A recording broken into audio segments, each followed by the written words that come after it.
get a good, clear understanding of the difference between hunger and appetite? Sure. There used to be a television show called Dragnet. Oh, yeah. Remember that? Just the facts, man. And when they said it was based on real stories, and then they said the disclaimer was the names were changed to protect the innocent.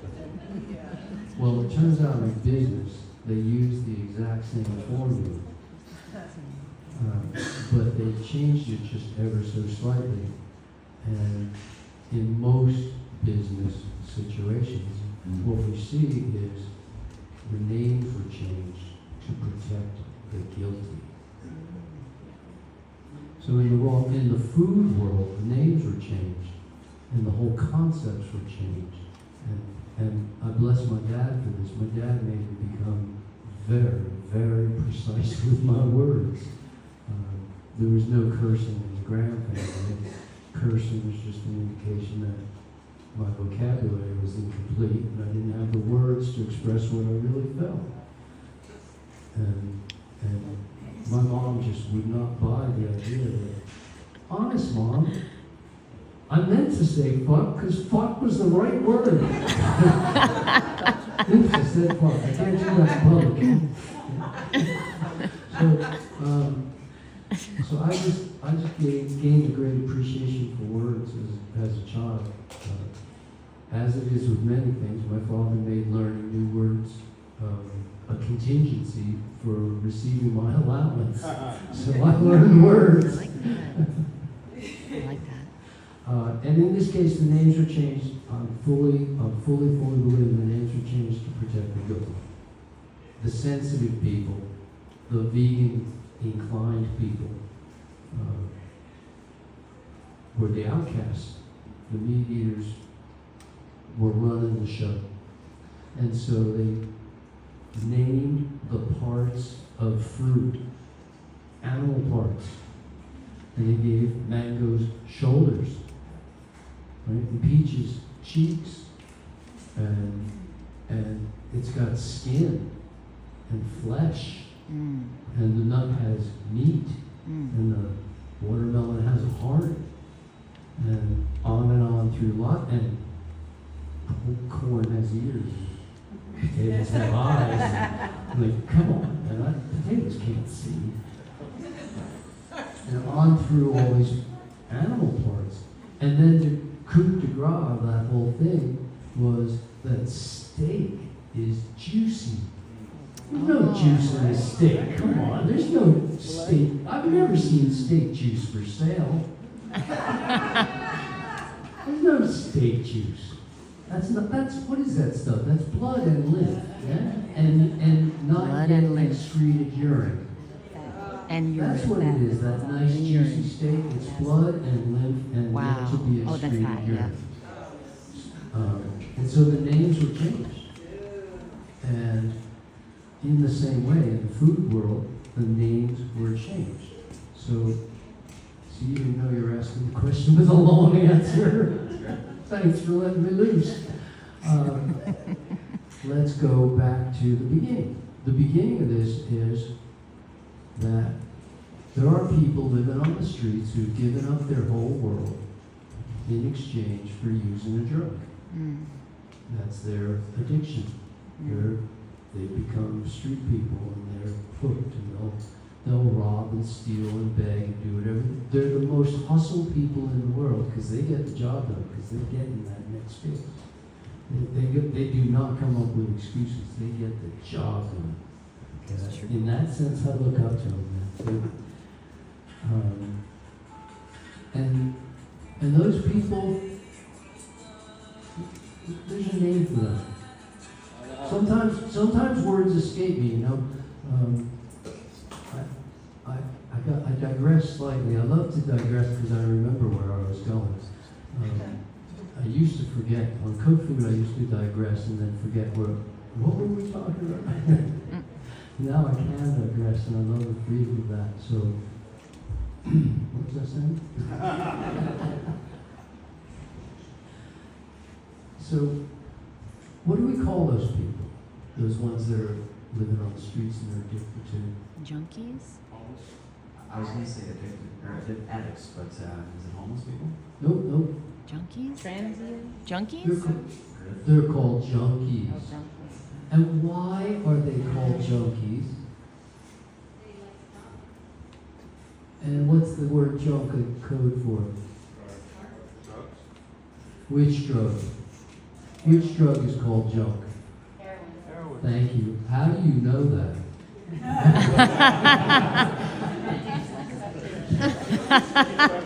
I didn't know She's that. top of the man. She's quick with that, right? I think we struck a chord. So they inject junk. They're called junkies.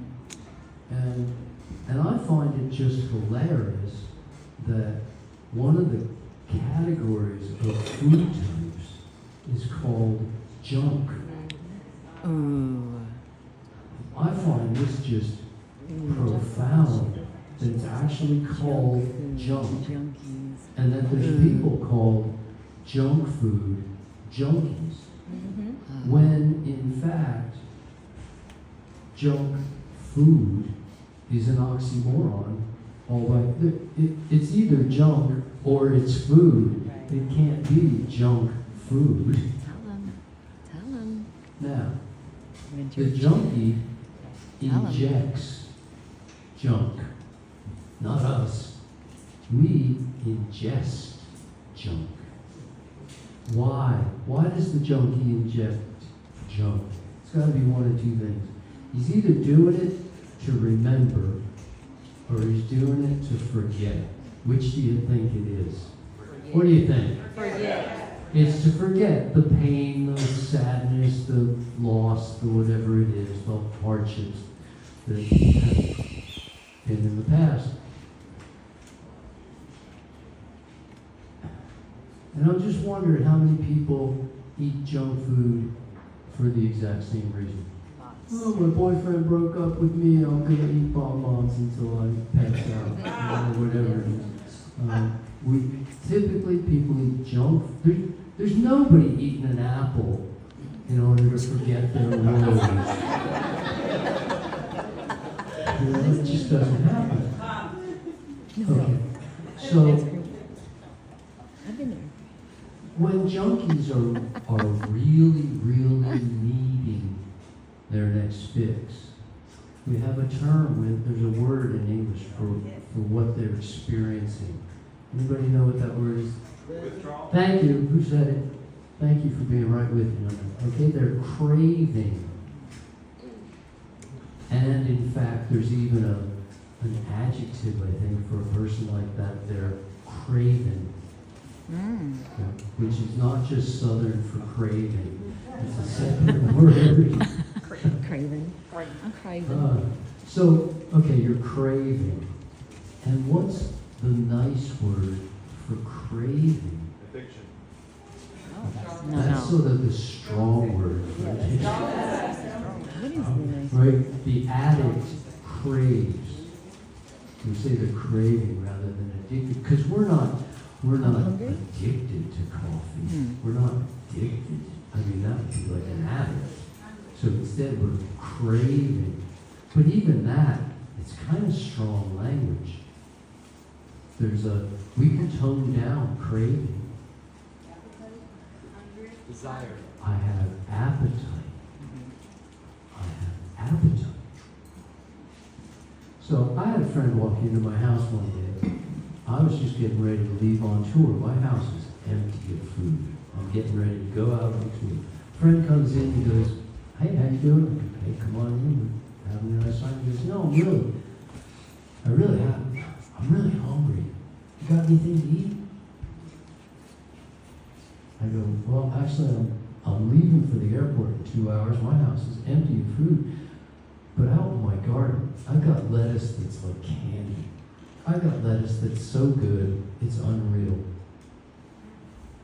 Help yourself to all the lettuce you want." He goes, "No, I'm not hungry for lettuce. You got any chocolate?" hunger is non-denominational. Hunger is non-discriminatory. When you're hungry, when I'm hungry, my shoes are looking like a possibility. That's hunger. And it's non-discriminatory. When I have an appetite is specific. Appetite is the nice word for craving. Craving is the nice word for addicted. So, and that's the difference between hunger and appetite. Whether it's specific, hunger, you're just hungry. When you're hungry, you'll eat anything. Just, junk food starts looking like some wallpaper paste. You start thinking maybe bread, rice, pasta, corn, potatoes, oats. You start thinking that could maybe serve as food. Right? Just when it's not food, there's no vitamin C. Line is falling, there's no donut. Wow. It's got to have vitamin C or it's just not food. Okay. Hunger and appetite. It's a good distinction. Thank you. It's so important for people to know the difference there. So I'm running on preference. I'm eating out of preference. I like living my life out of preference rather than out of addiction. All right. There's something comes in there called freedom. Sure. Wow. Okay, I have two more questions before we turn